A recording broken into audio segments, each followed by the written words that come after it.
سرخط اخبار: داده‌های تورم ایالات متحده، آشفتگی الگوهای رفتاری سهام AMC، توافقنامه زیرساخت ایالات متحده، سیاست بانک مرکزی اروپا و تولید ناخالص داخلی انگلیس. در مشروع اخبار آنچه باید در بازارهای مالی هفته پیش رو بدانید را به سمع و نظر شما خواهم رساند. با عرض سلام و شب بخیر، فریبا هستم از شبکه خبری پراسکیلز.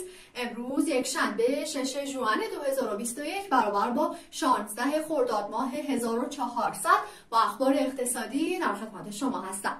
مشروع اخبار: داده‌های تورم ایالات متحده. همه نگاه‌ها به آخرین داده‌های CPI روز پنجشنبه معطوف خواهند شد، زیرا ماه گذشته تورم بسیار شدیدتر از حد انتظار باعث فروش شد، زیرا بسیاری از فشارهای نگران کننده افزایش قیمت ممکن است فدرال رزرو را به زودی به ارائه محرک مجبور کند. گزارش اشتغال بخش غیر کشاورزی روز جمعه حاکی از آن است که در حالی که رشد اشتغال از ماه قبل افزایش یافته است، رشد دستمزد نیز تسریع شده است. این میتواند این استدلال را تقویت کند که تورم بالاتر ممکن است به جای گذرا بودن ادامه یابد، همانطور که در حال حاضر توسط بانک فدرال رزرو مشاهده می شود. قرائت تورم یکی از آخرین اطلاعات مهم اقتصادی در آستانه نشست بعدی بانک فدرال رزرو در 15 تا 16 ژوئن است. تقویم اقتصادی همچنین داده‌های روز پنجشنبه در مورد ادعاهای اولیه بیکاری را نشان می‌دهد که برای اولین بار از زمان شیوع همه‌گیری در هفته گذشته به زیر 400,000 نفر رسید. آشفتگی الگوهای رفتاری سهام AMC. بعد از اینکه سهام AMC هفته گذشته با افزایش بیش از 80% با وجود سقوط بیش از 6% در روز جمعه به کار خود پایان داد، اما به نظر میرسد که ادامه روند رشد هیجانی سهام ادامه داشته باشد. AMC در مرکز دید جدید خرید سرمایه گذاران خرده فروشی قرار گرفته است. AMC که چندی پیش در آستانه ورشکستگی بود، روز پنجشنبه دومین پیشنهاد سهام خود را در مدت 3 روز به پایان رساند و تقریبا 400% افزایش قیمت سهام خود را از اواسط ماه می آغاز کرد. اما اکثر تحلیلگران میگویند که مقیاس رشد با اصول AMC مطابقت ندارد و ارزیابی‌های بالای سهام بعید است دوام بیاورد. طبق داده‌های رفینیتیو، هیچ صندوق سهام فعالانه مدیریت شده‌ای در بین 20 بزرگترین سهامدار AMC وجود ندارد. این خطر آن را تهدید می‌کند که تغییر در نظر سرمایه‌گذاران خرده فروشی می‌تواند به سرعت باعث سقوط سهام شود. توافقنامه زیرساخت ایالات متحده. فعالان بازار مذاکرات دموکرات‌ها و جمهوری‌خواهان را در واشنگتن پیرامون توافق پیشنهادی رئیس جمهور جو بایدن به ارزش 1.7 تریلیون دلار از نزدیک دنبال خواهند کرد. وزیر حمل و نقل پیت بوتیگیگ گفته بود کاخ سفید روز دوشنبه را هنگامی که کنگره پس از 1 هفته تعطیل بازگشایی می شود به عنوان یک تاریخ مهم برای دیدن پیشرفت در مذاکرات می داند. انتظارات هزینه‌های دولت در زیرساخت‌ها در حال حاضر باعث افزایش سهام ارزشمند شده است، به ویژه بخش‌های صنایع و مواد که از ابتدای سال هر دو در مقابل کسب سود 12.5% S&P 500 نیز حدود 20% سود کسب کردند.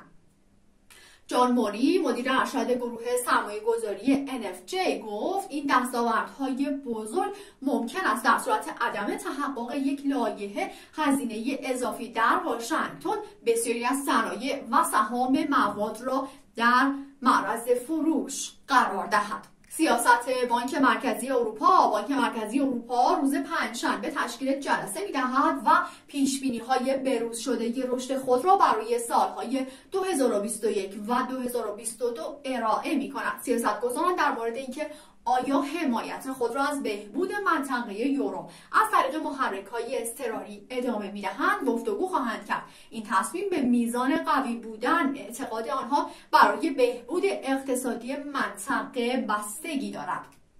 اظهار نظرهای اخیر توسط چندین سیاستگزار بانک مرکزی اروپا خطرات تشدید زودرس را برجسته کرده است. هر گونه اشاره از سوی رئیس بانک مرکزی اروپا کریستیان لاگارد مبنی بر اینکه بحث در حال کاهش است میتواند بازده اوراق قرضه در منطقه یورو را بالاتر ببرد و بهبود اقتصادی در اتحادیه را تضعیف کند. آنجل تالافرا رئیس اقتصاد اروپا گفت همزمان با شروع بهبودی بانک مرکزی اروپا همچنان بین حفظ شرایط مالی مطلوب و شروع به بازگرداندن برخی اقدامات حمایتی اضطراری که در طی همه‌گیر شدن اتفاق افتاده است حرکت می‌کند. با توجه به وضعیت شکننده اقتصاد ما فکر میکنیم بانک مرکزی اروپا سطح خرید دارایی را در جلسه سیاست آینده خود در ژوئن حفظ کند. تولید ناخالص داخلی انگلیس با بازگشایی کامل برنامه‌ریزی شده اقتصاد انگلیس در 21 ژوئن